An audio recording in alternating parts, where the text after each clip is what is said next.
Guys, അങ്ങനെ operation Sindoor സത്യം പറയണമെന്നുണ്ടെങ്കിൽ എനിക്ക് പേഴ്സണലി ഭയങ്കര ഹാപ്പിയായി. എനിക്ക് മറ്റുള്ളവരുടെ കാര്യം അറിയത്തില്ല.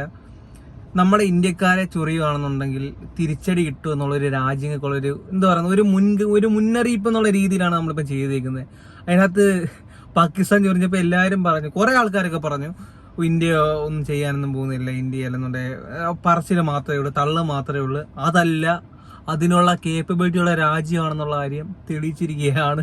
സത്യം പറയണ ഇന്ത്യക്കാരെന്നുള്ളതല്ലേ എനിക്ക് അഭിമാനമുണ്ട് സത്യമായിട്ടും. പക്ഷെ എനിക്ക് അപ്പോഴും മനസ്സിലാവാത്ത കുറെ അങ്ങനെ തന്നെ പറയണം, അങ്ങനത്തെ മക്കള് ഇന്ത്യയിൽ നിന്നുകൊണ്ടും കേരളത്തിൽ നിന്നുകൊണ്ടും നമ്മുടെ ഇന്ത്യക്കെതിരെ തന്നെ ഓരോ കാര്യങ്ങൾ ചെയ്യുന്ന ഓർത്ത് ഇങ്ങനെയൊക്കെ ഉള്ളവന്മാരെ കണ്ടുപിടിച്ച് ഷൂട്ടഡ് സൈറ്റ് ആ രീതി വെടിവെച്ച് കൊള്ളണം എന്റെ അഭിപ്രായം. വ്യക്തിയായിട്ട് ഞാൻ പറയുക, ഇന്ത്യക്കകത്ത് നിന്നുകൊണ്ട് സ്വന്തം അച്ഛൻ്റെ അമ്മയുടെ അടുത്ത് നിന്നുകൊണ്ട് സ്വന്തം അച്ഛനെയും അമ്മയും കൊല്ലാൻ പ്ലാൻ ചെയ്യുന്നവനെ എന്തോ ചെയ്യണം നിങ്ങൾ പറ.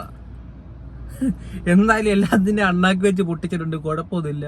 പേഴ്സണലി അറിഞ്ഞപ്പോൾ ഞാൻ ഭയങ്കരമായിട്ട് എനിക്ക് സന്തോഷം വന്നു. കാരണം മറ്റൊന്നും കൊണ്ടല്ല, അന്ന് അത്രയും പേര് അവിടെ വെച്ച് മരിച്ചപ്പോൾ ഉണ്ടല്ലോ, കുറേ എണ്ണം ചിരിച്ചും കളിച്ചും റീലുണ്ടാക്കിയും കോപ്പുണ്ടാക്കിയൊക്കെ നിന്നിട്ടുണ്ട്. പക്ഷെ ഒരുപാട് ആൾക്കാർക്ക് വിഷമമുണ്ടായിരുന്നു. നമ്മളെപ്പോൾ ഇന്ത്യക്കാർക്ക് നമുക്ക് നമ്മുടെ ഭാരതത്തിനോട് സ്നേഹമുള്ളവർക്ക് എല്ലാവർക്കും വിഷമമുണ്ടായിരുന്നു നമ്മുടെ ആൾക്കാർ മരിച്ചപ്പോൾ.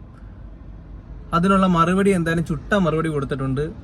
ഒന്ന് സത്യം പറയും, ഇന്ത്യക്കാരനാണെന്നുള്ള കാര്യത്തിൽ എനിക്ക് 100% അഭിമാനമുണ്ട്. ഇപ്പൊ ചിലർ പറയും ചൈനയൊക്കെ പാകിസ്ഥാന്റെ ഒക്കെ സപ്പോർട്ടാന്നൊക്കെ പറഞ്ഞാൽ നിങ്ങൾ മനസ്സിലാക്കണം, ഒരു 3-4 രാജ്യങ്ങളൊക്കെ സപ്പോർട്ട് ചെയ്യുന്നോട്ടോ, കുഴപ്പമില്ല. നമ്മുടെ കൂടെയുള്ള ആരൊക്കെ US, റഷ്യ, നമ്മുടെ കൂടെയുള്ളൊക്കെ ഒരു കൊമ്പന്മാരായിട്ടാണ് എനിക്ക് പേഴ്സണലി ഫീൽ ചെയ്തിട്ടുള്ളത്. നമ്മുടെ ഒന്നും കൂടെ അടിച്ചു നിൽക്കാനുള്ള കേപ്പബിലിറ്റി പാകിസ്ഥാനെ പോലെ രാജ്യത്തൊന്നുണ്ടെന്ന് തോന്നുന്നില്ല. എന്ത് പറയുന്നത്, ഇന്ത്യയുടെ ഒരു സംസാരത്തിന് അത്ര വലിപ്പമുള്ളൂ പാകിസ്ഥാൻ എന്ന രാജ്യത്തിന്.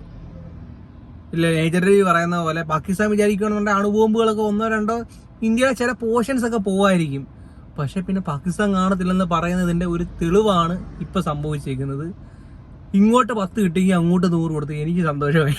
എനിക്ക് മറ്റുള്ളവരുടെ കാര്യം അറിയത്തില്ല, മറ്റുള്ള മനുഷ്യന്മാരെല്ലാം അങ്ങനെ ചെയ്യണമെന്നുണ്ടെങ്കിൽ എനിക്കറിയത്തില്ല. ഇങ്ങോട്ട് ഒരു മനുഷ്യനേക്കാളിലും ഉപരി നമ്മുടെ രാജ്യത്തോടുള്ളൊരു സ്നേഹം എനിക്കുണ്ട്. കാരണം മറ്റൊന്നും കൊണ്ടല്ല, നമ്മളിപ്പോ അച്ഛനെയും അമ്മയെ സ്നേഹിക്കണോ, അപ്പുറത്തുള്ള മാമനെയും അപ്പുറത്തുള്ള ആന്റിയെ സ്നേഹിക്കണോ? നമ്മുടെ അച്ഛനും അമ്മയും തന്നെ ആയിരിക്കും നമുക്ക് ഏറ്റവും വലുത്. അതുപോലെ തന്നെയാണ് നമ്മുടെ രാജ്യം. നമ്മുടെ രാജ്യത്ത് ഇങ്ങോട്ട് കയറി ചൊറിഞ്ഞ് അങ്ങോട്ടുള്ള ഒന്നാന്തരമായിട്ട് കൊടുത്തിട്ടുണ്ട്. എനിക്ക് സന്തോഷമായി. നിങ്ങളുടെ അഭിപ്രായങ്ങൾ നിങ്ങൾ കമന്റായിട്ട് രേഖപ്പെടുത്തി. ഇങ്ങനെയുള്ളവന്മാരൊക്കെ എന്തോ ചെയ്യണം എന്നുള്ള കാര്യമൊക്കെ ധൈര്യമായിട്ട് നിങ്ങൾക്ക് രേഖപ്പെടുത്താം. ഒരു കുഴപ്പമില്ല, ഒരു കമ്മ്യൂണിറ്റി പ്രശ്നങ്ങളും വരാൻ പോകുന്നില്ല. എനിക്ക് യൂട്യൂബിൽ ഇതിന്റെ പേര് കമ്മ്യൂണിറ്റി സ്ട്രൈക്ക് കിട്ടിയാലും എനിക്കൊരു കുഴപ്പമില്ല. ഒന്നുമില്ലെങ്കിൽ എനിക്ക് പറയാനുള്ളത് പറഞ്ഞിട്ടല്ലേ, കുഴപ്പമില്ല, എന്നാലും കുഴപ്പമില്ല. ഓക്കെ ഗൈസ്, അപ്പം സിന്ദൂർ വെച്ച് പൊട്ടിക്കുക. പാകിസ്ഥാൻ ഇങ്ങോട്ട് ചെയ്തതിന്റെ 10 ഇരട്ടിയെങ്കിലും, മിനിമം 10 ഇരട്ടിയെങ്കിലും അങ്ങോട്ട് ചെയ്തിരിക്കണം എന്നാണ് എൻ്റെ ഒരു ആഗ്രഹം. നിങ്ങളുടെ അഭിപ്രായങ്ങളൊക്കെ കമന്റ് രേഖപ്പെടുത്തുക.